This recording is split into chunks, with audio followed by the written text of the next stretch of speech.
तीन भुवन में सार, वीतराग विज्ञानता, शिव स्वरूप शिवकार, नमः त्रियोग संहारिके। पंच परमेष्ठी भगवान की जय। संत शिरोमणि आचार्य विद्यासागर जी महाराज की जय। छह ढाला में शुद्धोपयोग की चर्चा पूरी हो गई। पिछली पाठशाला में शुद्धोपयोग में आत्मा में कैसे लीन होता है, जब लीन होता है तब क्या चिंतन रहता है, कैसी निर्विकल्प दशा होती है, सब पहले पूरा हो गया। अब आज हम चर्चा करेंगे उस शुद्धोपयोग से आत्मा को आत्मा में लीन करने से जो शुद्धोपयोग होता है उसका फल क्या होता है। यों चिंत्य निज में थिर भये तिन अकथ जो आनंद लयो। यों चिंत्य निज में थिर भये तिन अकथ जो आनंद लयो। सो इंद्र नाग नरेंद्र वा अहमिंद्र के नाही कयो। सो इंद्र नाग नरेंद्र वा अहमिंद्र के नाही कयो। तब ही शुक्ल ध्यानाग्नि कर चौघाति विधि कानन दयो। तब ही शुक्ल ध्यानाग्नि कर चौघाति विधि कानन दयो। सब लक्ष्यों केवल ज्ञान करि भविलोक को शिव मग कयो। सब लक्ष्यों केवल ज्ञान करि भविलोक को शिव मग कयो। मुनि महाराज की विशुद्धि और बढ़ी और बढ़ी और बढ़ी। शुभोपयोग से वो शुद्धोपयोग में आए और शुद्धोपयोग में आके उन्होंने जो आत्मा में लीनपना किया उसका फल क्या बना ये बताएंगे। जब मुनि महाराज अपने भावों की विशुद्धि बढ़ाते हुए शुद्धोपयोग में आ जाते हैं तब शुद्धोपयोग में उन्हें कैसा आनंद मिलता है और उसका फल क्या होता है ये आज इन चार पंक्तियों में बताएंगे। यों इस प्रकार चिंतन करते हुए निज माने आत्मा में स्थिर भये स्थिर हुए। आत्मा का चिंतन करते करते स्थिर हो गए। तिन उन मुनि महाराजों को जो अकथ कहने में नहीं आए, नहीं कहने योग्य ऐसा आनंद प्राप्त होता है। शुद्धोपयोग में लीन होने पर उनको ऐसा आनंद प्राप्त होता है जो सो जैसा इंद्र ऊपर देवताओं के स्वामी, नाग नीचे भवनवासियों के इंद्र और नरेंद्र माने चक्रवर्ती और वहाँ अहमिंद्र 16वें स्वर्ग से ऊपर के देव, इनके भी नहीं कहा गया है। शुद्धोपयोग में मुनि महाराज को जो आनंद प्राप्त होता है इंद्र को नहीं, धर्मेंद्र को नहीं, चक्रवर्ती को नहीं, अहमिंद्र को भी नहीं। क्यों नहीं? वो इंद्रिय सुख है, ये अतीन्द्रिय सुख है। उसका फल क्या होता है? उस आनंद के बाद फिर क्या होता है? तब ही, उसके बाद ही शुक्ल ध्यान रूपी अग्नि के द्वारा मुनि महाराज शुद्धोपयोग में आए। अभी तक धर्म ध्यान था, अब शुक्ल ध्यान में प्रवेश कर लिया। सबसे बड़ा ध्यान शुक्ल ध्यान, सबसे विशुद्ध ध्यान शुद्ध शुक्ल ध्यान। तब ही शुक्ल ध्यान रूपी अग्नि के द्वारा चौघात विधि, 4 घातिया कर्मों को, कर्म रूपी कानन माने जंगल को दयो जला डालते हैं। ध्यान बढ़ा बढ़ा बढ़ा, धीरे धीरे आगे बढ़े। 8वां 9वां 10वां 10वें में आए, मोहिनी कर्म को नष्ट कर दिया। अब 12वें में आ गए तो ज्ञानावरण दर्शनावरण अंतराय को भी नष्ट कर दिया। 4 घातिया कर्म नष्ट हो गए और केवल ज्ञान प्राप्त हो गया। देखें, तब ही शुक्ल ध्यान रूपी अग्नि के द्वारा 4 घातिया कर्म रूपी जंगल को दयो जला देते हैं और सब लक्ष्यों केवल ज्ञान करी। जैसे ही अरहंत बनते हैं, केवल ज्ञान के द्वारा सभी द्रव्य अपनी अनंत गुण पर्यायों सहित उन्हें स्पष्ट एक साथ दिखाई देने लगते हैं। सब लक्ष्यों सबको देख लेते हैं, जान लेते हैं केवल ज्ञान के द्वारा। फिर क्या करते हैं? फिर विहार करते हैं, लोगों को धर्म का उपदेश देते हैं और फिर भव्य लोक को, भव्य जीवों को शिव मग मोक्ष मार्ग का कयो उपदेश देते हैं। पहले ध्यान लगाया, 4 घातिया कर्मों को नाश किया, केवल ज्ञान प्राप्त हुआ। उसके बाद विहार हुआ और विहार में दिव्य ध्वनि के द्वारा, उपदेश के द्वारा लोगों का अज्ञान अंधकार नष्ट होता है। पंडित जी, जो मुनि महाराज शुद्धोपयोग की दशा में होते हैं, उन्हें इंद्रों से भी ज़्यादा सुख कैसे प्राप्त होता है? इंद्र या धरणेन्द्र या चक्रवर्ती या अहमिंद्र, इनका सुख कैसा है? पंचेंद्रिय संबंधी है। इंद्रियों का विषय सुख है। विषय सुख वास्तव में सुख नहीं, इसे हम कहते हैं इंद्रिय सुख। और आत्मा में जब लीन होते हैं तब अतीन्द्रिय सुख मिलता है। इन दोनों का कोई कंपैरिजन नहीं हो सकता। इंद्रिय सुख नाशवान है, क्षण क्षण में बदलता है, कमती बढ़ती होता है, पर आत्म सुख का क्या कहना, वो तो अजब होता है। कोई भी संसारी जीव इंद्रिय सुख वाले, अतीन्द्रिय सुख वाले सिद्ध भगवान, इन दोनों के सुख का क्या मुकाबला? कोई मुकाबला नहीं हो सकता।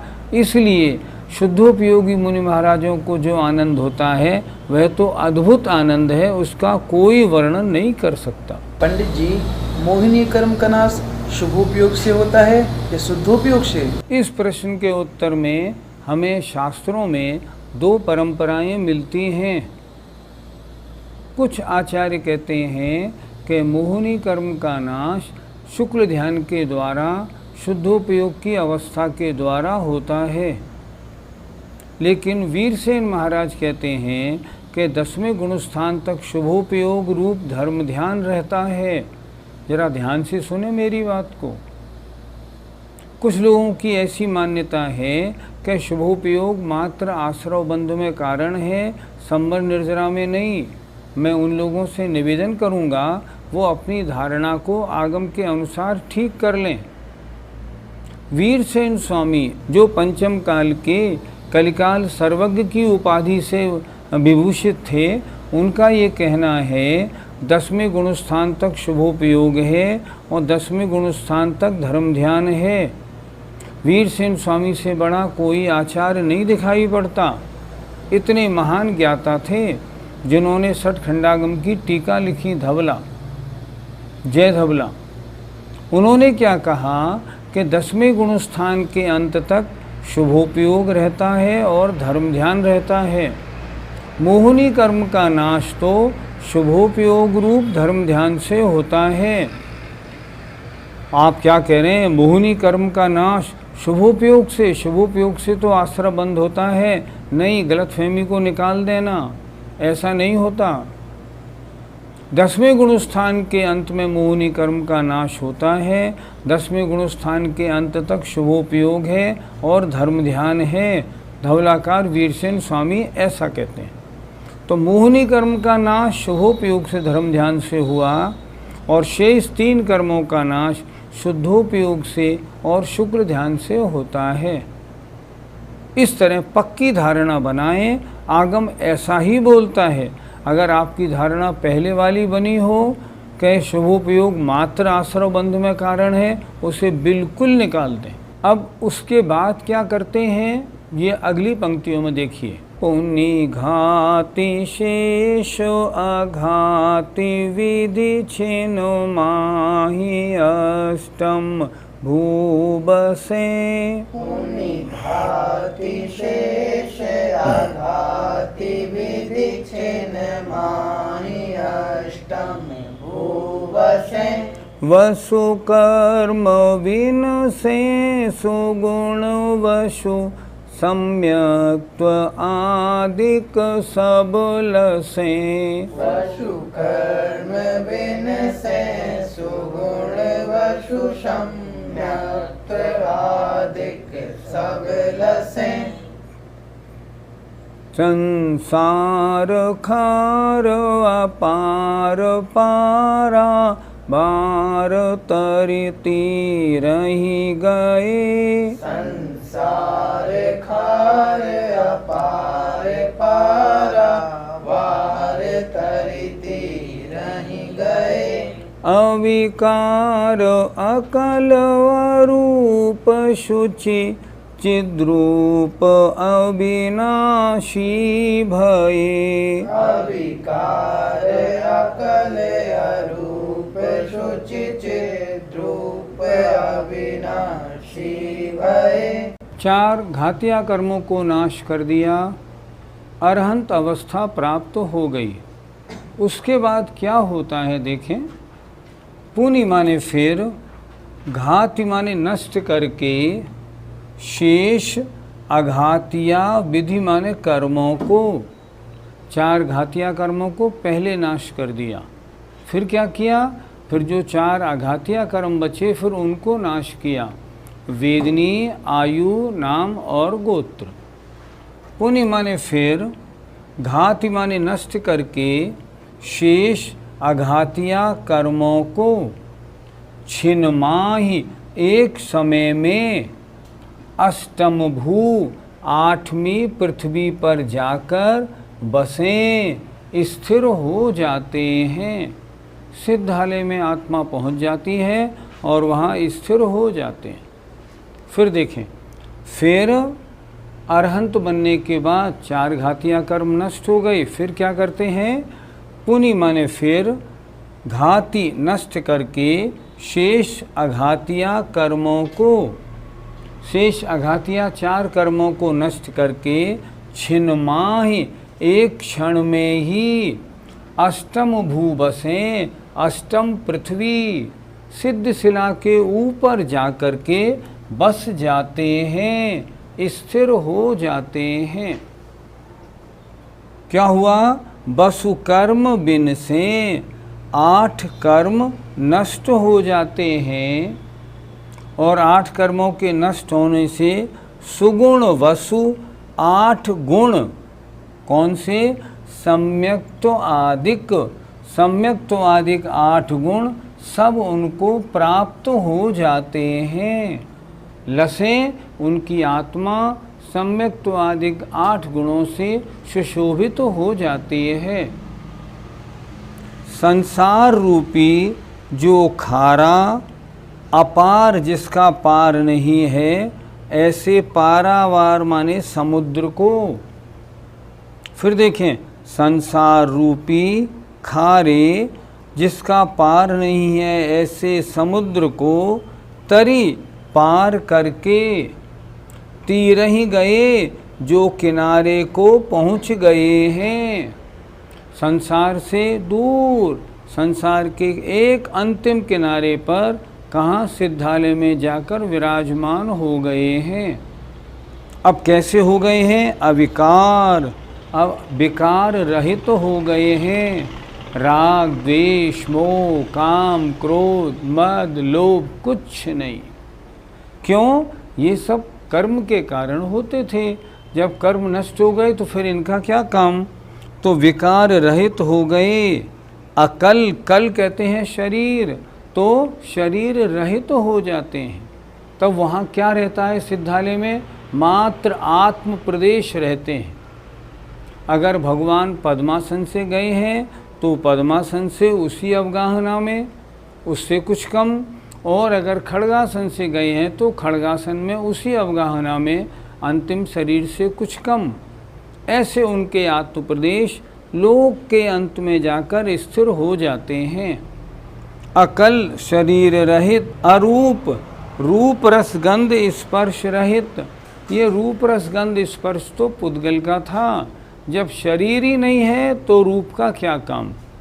शुचि माने पवित्र, कर्ममल से रहित, पवित्रता पूरी।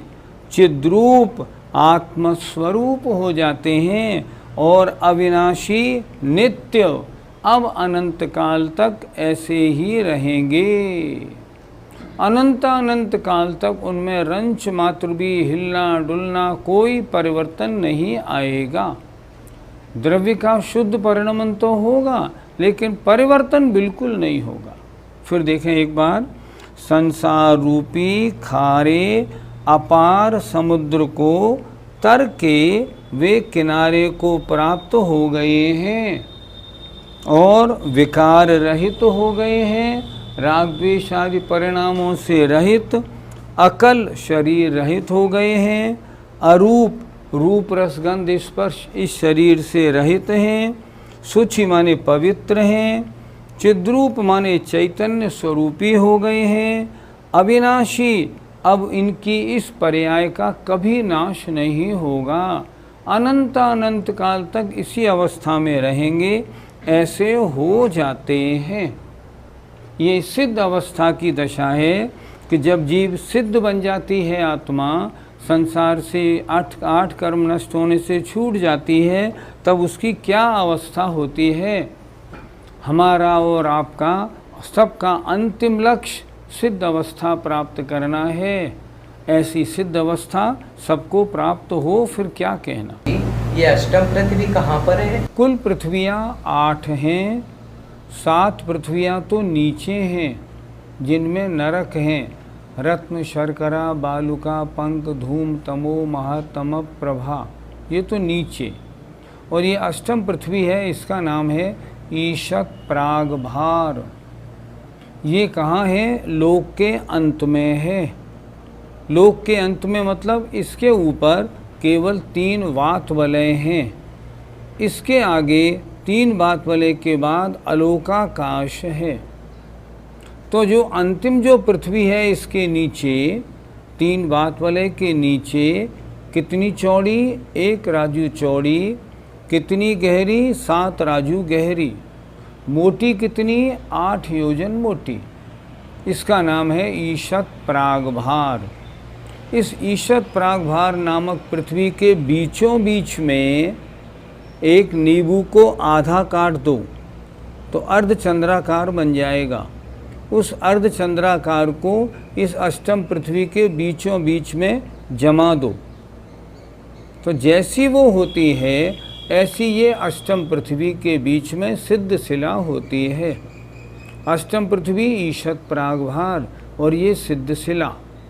तो भगवान कहाँ विराजते हैं? सिद्ध भगवान इसके ऊपर ये सिद्ध शिला ये बन गई, मान लो ये सिद्ध शिला यहाँ बन गई ईशत प्रागभार में।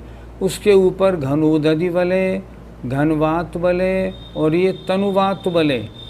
तनुवात वलय के अंत में जाकर सारे सिद्ध भगवान स्थिर हो जाते हैं।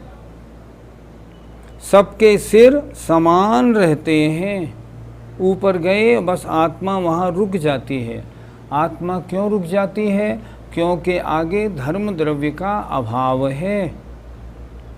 आत्मा में शक्ति है या नहीं? आत्मा का तो ऊर्ध्वगमन स्वभाव है, लेकिन आगे जाए जब धर्म द्रव्य निमित्त तो हो, तो निमित्त नहीं होने के कारण आत्मा लोक के अंत में जाकर बस स्थिर हो जाती है, उससे आगे नहीं जा पाती। पंडित जी, 8 कर्मों के नष्ट होने से सिद्ध भगवान में कौन से 8 गुण प्रकट होते हैं? ज्ञानावरणी कर्म के नष्ट होने से अनंत ज्ञान, दर्शनावरणी नष्ट हुआ अनंत दर्शन, वेदनी कर्म के नष्ट होने से अव्याबाधत्व, अब सुख में बाधा नहीं, मोहनी कर्म के नष्ट होने से क्षायिक सम्यक्त्व, आयु कर्म के नष्ट होने से अवगाहनत्व, नाम कर्म के नष्ट होने से सूक्ष्मत्व, गोत्र कर्म के नष्ट होने से अगुरलघुत्व और अंतराय कर्म के नष्ट होने से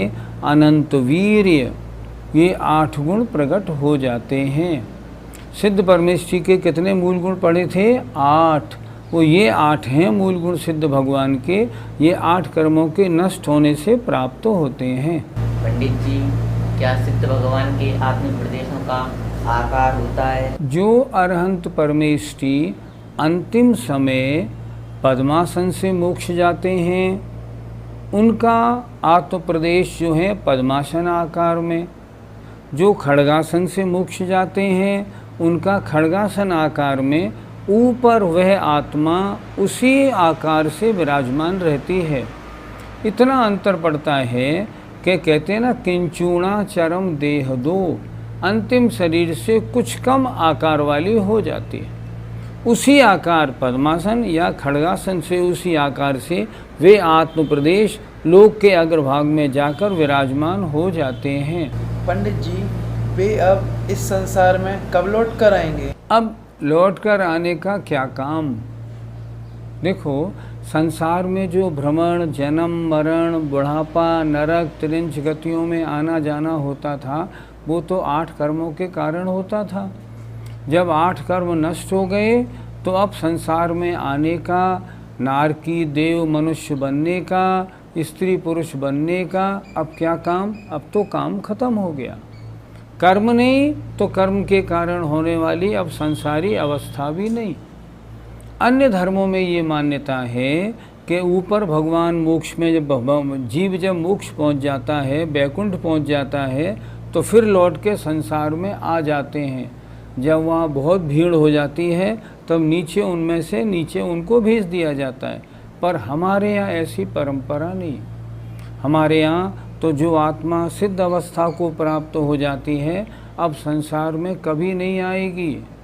क्यों? संसार भ्रमण का कारण था कर्मों का होना। अब कर्मों का जब नाश हो गया तब संसार में आने का, जन्म मरण का क्या काम? अब तो वो सारे संसार सब दुखों से छूट गए। अपने जीवन का लक्ष्य क्या है? अपने जीवन का लक्ष्य है किसी तरह से, देखो इस भव में तो लक्ष्य पूरा होगा नहीं, तो किसी तरह से अगले भव में कहीं विदेह क्षेत्र पहुंच जाएं और विदेह क्षेत्र पहुंच के भगवान सिमंदर स्वामी की दिव्य ध्वनि सुने, वैराग्य हो जाए, मुनि बन जाएं, ध्यान लगाएं और हम भी अष्ट कर्मों को नष्ट करके 8 गुण प्राप्त करें और सिद्ध बन जाएं। यही अंतिम लक्ष्य है। इसी का नाम मोक्ष है, इसी का नाम मुक्ति है। हमें यही तो करना है। अनंत काल से जो कर्मों के कारण हमें जन्म मरण, दुख और आकुलता लगी हुई है, ये सबको नष्ट करके हमें सिद्ध अवस्था प्राप्त करनी है। हम और आप सभी ये लक्ष्य बनाएं, रोज चिंतन करें, हे भगवान हमें सिद्ध अवस्था कब प्राप्त होगी, और चिंतन भी करें और अपने में चारित्र को धारण करें, अपनी आत्मा की विशुद्धि बढ़ाएं और ऐसी विशुद्धि बना लें जो अगले जन्मों में इसका संस्कार रहे और अगले जन्मों में शीघ्र से शीघ्र हमें मोक्ष प्राप्त हो जाए। जय जिनेन्द्र।